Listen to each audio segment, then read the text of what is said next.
আমার পেছনে যে হাই স্কুলটি দেখতে পাইতেছেন এটা হচ্ছে বৈরাটি ইউনিয়নের হাই স্কুল। আমার পেছনে যে বাজারটি রয়েছে এটা হচ্ছে বৈরাটির বাজার। মাছ বাজারের কাছাকাছি একটা খাবারের দোকান আছে, এই দোকানের মধ্যে আমি রুটি অর্ডার করেছি, তারা রুটি বাজতেছে। এখানকে আমি সকালের নাস্তা করব এবং বৈরাটি ইউনিয়নের একজন পরিচিত মুখ সেলিব্রিটি আছে, তার সাথে দেখা করব। আসসালামু আলাইকুম এভরিওয়ান, সকলে কেমন আছেন? আশা করি ভালো আছেন। আল্লাহর রহমতে আমি অনেক অনেক ভালো আছি। তো আমার পক্ষ থেকে সবাইকে জানাই শুভ সকাল। আমি যেই জায়গাটিতে দাঁড়িয়ে রয়েছি এটা হচ্ছে বাহেরচর, আর বাহেরচরের সামনে কালভার্ট দিয়ে এরকম একটা সুন্দর রাস্তা করছে। পরিবেশটা দেখে আমার খুব ভালো লাগছে। সকাল থেকে এখানে গুড়ি গুড়ি বৃষ্টি হইতেছিল, আর বৃষ্টির জন্য রাস্তাঘাটে পানি জমে গেছে, কিন্তু মজার ব্যাপার হইলো রাস্তা পাকা হওয়ার কারণে এখানে কোনো কাদা মাজা লাগে নাই। আসলে সত্যি বলতে গ্রামটি আমার কাছে অত্যন্ত ভালো লাগছে। গ্রামের সামনে যে পানি আর পানির সমাহার, এগুলা দেখে নয়ন জুড়িয়ে যায়। ঘড়ির কাঁটায় ভোর 6টা বাজে, আর গুড়ি গুড়ি বৃষ্টি থাকার কারণে রাস্তাঘাটে তেমন কিছু লোকজন দেখা যায় না এবং লোক সংখ্যা একদম কম। আকাশ থেকে টিপ টিপ বৃষ্টি পড়তেছে, ইটের সোলিং রাস্তা দিয়ে হাঁটতেছে আর দুই ধারে কাশবন। একবার চিন্তা করুন ফিলিংসটা কেমন। মাঝে মাঝে ইচ্ছে হয় গলা ছেড়ে একটা গান ধরি, গান ধরলে আবার যদি আশেপাশের লোকজন পাগল ভেবে কিছু কিছু বলে, এই জন্য আর গান ধরা হয়নি।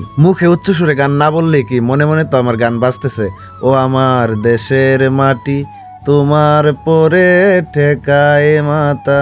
তো গান গাইতে গাইতে হঠাৎ কাশফুলের ভিতর থেকে উকি মেরে বেরিয়ে এলো বৈরাটি ইউনিয়নের এই সেই হাই স্কুল। বিশেষ করে এখানকার পরিবেশটা দেখে, এখানের যে ওয়েদারটা, এটা দেখে আমার এতটা ভালো লাগতেছে যে কি বলবো, বলার ভাষা নাই। ফিরি ফিরি বৃষ্টি পড়াতে আমার জন্য ভালো হয়েছে, কারণ মানুষ নাই। মানুষ থাকলে তো ভিডিও করতে পারতাম না, মানুষ যেহেতু নাই ভিডিও করতেছি মনের আনন্দে। তো আমি ভিডিও করতে করতে চলে আসছি বৈরাটি বাজারে। আমার পেছনের যে বাজারটি দেখতেছেন এটা হচ্ছে বৈরাটি বাজার। তো আমি এখন চলে যাব বৈরাটি বাজারে, আর ওইখানে গিয়ে আমি সকালে নাস্তা করব। তো যে কথা সেই কাজ, আমি চলে আসছি বৈরাটি বাজারে। এখানে দেখতেছেন মাছ বাজার, মাছ বাজারের সাথে যে হোটেলটা, ওই হোটেলের মধ্যে গরম গরম রুটি বাজতেছে। তো আমি সকালের নাস্তা সেরে এখান থেকে চলে যাব বৈরাটি ইউনিয়নের একজন সেলিব্রিটি আছে, সেই সেলিব্রিটির সাথে দেখা করতে আসছে। সেই সেলিব্রিটির বাড়ি কিন্তু এই বাজারের সাথেই। তো আমি ফাইনালি চলে আসছি সেই সেলিব্রিটির বাড়িতে। আইসা দেখি তার দরজা বন্ধ, এখনো সে ঘুম থেকে উঠে নাই। তারপরে ডাকাডাকি শুরু করলাম, ডাইকা তারপরে তারে ঘর থেকে বের করলাম।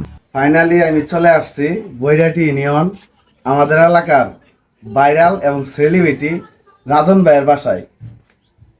আইসা তারে ঘুমে পাইছি, ডাইকা তুলছি, এখন দেখা করলাম। আসলে আমার এখানে উদ্দেশ্য ছিল অন্য কাজে আসছি, তখন জানতে পারি রাজন ভাইয়ের বাড়ি এখানে। তখন আমি আর মিস করি নাই, মানে রাজন ভাইকে এক নজর দেখতে হবে, এজন্য চলে আসছি সকাল সকাল।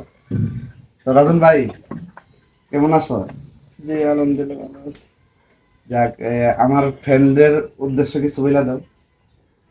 আর কি বলবো, সবাই কি অবস্থা, ভালো আছেন নি? আমি একটু ঘুমাই আছিলাম, ফোন দিয়েছিলাম ধরতে পারি নাই। ফোন দিয়েছিলাম, পরে সকালবেলা যে আজ টোকা দিল রুমের ভিতরে। তো সবাই ভালো থাকবেন, সাপোর্ট করবেন, নতুন একটা পেজ করছে।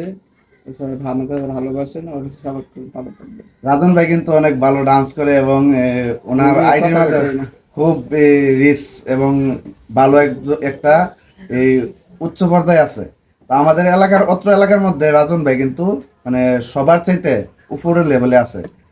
আর আমার অবস্থা দেখতেছেন, আমি কিন্তু আসলে কাজে আসছি, কোনো বেড়ানোর উদ্দেশ্য না। তো সেতে আমার যে অবস্থাটা আপনারা দেখতে পারতেছেন কি অবস্থা। আর আমি তো আপনাদেরকে প্রথম থেকে ব্লগটা দিতেছি আমি কি কাজে আসছিলাম, আবার কার সাথে দেখা করবো। তো ফাইনালি দেখা হয়ে গেল। সবাই ভালো থাকবেন, আমাদের জন্য দোয়া করবেন। আল্লাহ হাফেজ।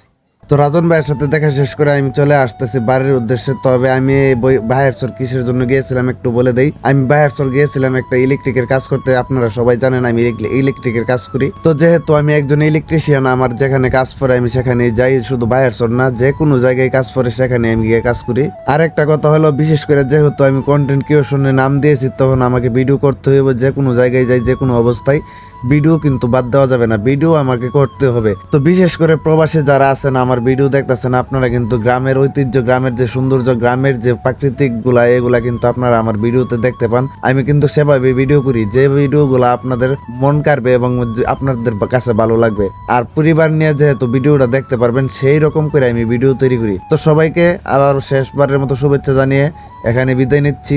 দেখা হবে অন্য কোনো ভিডিওতে, অন্য কোনো গ্রাম নিয়ে, অন্য কোনো ইউনিয়ন নিয়ে। তো সেই পর্যন্ত ভালো থাকবেন, সুস্থ থাকবেন। বিদায় নিচ্ছি আমি সোহেল হুসাইন। আল্লাহ হাফেজ।